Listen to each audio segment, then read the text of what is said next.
What makes a game difficult? Is it hard enemies and bosses that will make you want to pull your hair out and cry tears of frustration? Or is it having moments that require precise usage of game mechanics and knowledge? Or is it having not many checkpoints and having you do the same thing over and over until you finally get it? Well, the answer to that is yeah, difficult games are all different because difficulty derives from different things. Not every game is difficult for the same reason, but what makes a difficult game a good one? Games have been difficult for a long time now. However, older games' difficulty really meant no checkpoints, more enemies equals death. There's a fine line for a title to be hard and for it to be annoying, frustrating, or just a complete waste of time. Since this video is about difficult games, I feel obligated to talk about Cuphead, a game where you must utilize all of your tools and be precise in order to succeed. This game is a knowledge check, as you must memorize bosses' attack patterns to become victorious. It's being able to balance your shooting and dashing and even parrying to get your super attack, dealing significant damage in the process. Cuphead rewards the player for pattern recognition. Yes, it's frustrating, but not because it's unfair, but because you messed up. It all falls on you. And that brings me to Sekiro, a true test of skill. This game kicked my ass brutally. Sekiro is a symphony of sword slashes that echo through your ears, and its difficulty comes from timing. It's secretly a rhythm game in disguise, as every fight is a song and dance. Going in this game with the preconceived notion that its souls will literally kill you. Timing and precision is key.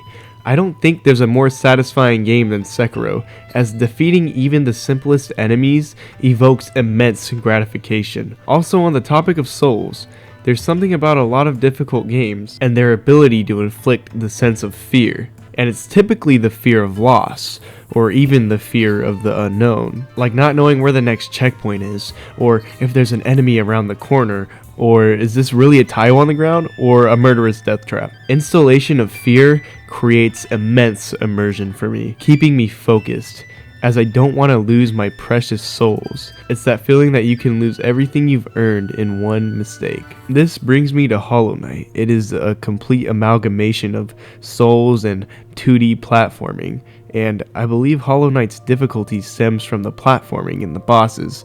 Some of the platforming segments require extreme precision and can be excruciatingly frustrating at times, and the bosses are incredibly creative and fun to fight. I think the main Souls-like element about it is that if you die, you lose all of your geo, but you have the opportunity to get it back. Hollow Knight is just a complete masterpiece, but I don't want to spend this whole video talking about Hollow Knight. I just want to say that platforming can be very hard. There's Celeste, Super Meat Boy, Donkey Kong Country, and the list goes on. Platforming is a lot of trial and error. Actually, all of the games that I've mentioned are a lot of trial and error. You must understand your mistakes in order to learn from them. But something that I disliked about Hollow Knight, or even Souls, is runbacks to bosses. After playing Elden Ring, it has really changed my perspective on them. Like, is it really necessary to run all the way back to the boss to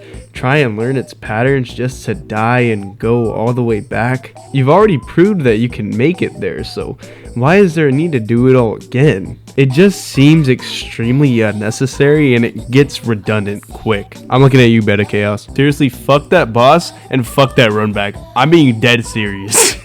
But Hollow Knight has some very difficult and impressive bosses that will test your skills. All these titles want you to fail, but only because that is the way to success. A lot of games have the options easy, normal, hard, and some form of an extremely hard that typically raises enemies' damage output and health. And in my opinion, this is annoying. I don't really think this makes the game harder. It just makes you waste more time. It's mind-numbing and monotonous, and it's my least favorite way of calling something difficult. I believe that a majority of games benefit from some type of challenge. If a game is too easy, it can be incredibly boring. But if it's too hard, it drives a lot of people away. I think there really just needs to be a mix of both. But why do we like challenging games? Well, for me personally, it's because I enjoy the payoff of my struggles. I like to work towards something by honing my skills. Getting gratification from overcoming hardship is one of the best feelings ever. Beating that boss, finishing that level, growing as a player. But does a game need to be hard for it to be good? No, it doesn't. But it's nice to be challenged every now and then. All in all, difficulty can be fun, it can be annoying, or it can be straight up bullshit. But the dopamine release from overcoming said challenge is intoxicating. It's freeing, and that's why I enjoy a good challenge. Hello, thank you so much for watching, and if you're still here, you might as well consider leaving a like and subscribing. It pushes my videos out to more people, and I really appreciate it more than you know. And with all that being said, I'll see you later. Bye!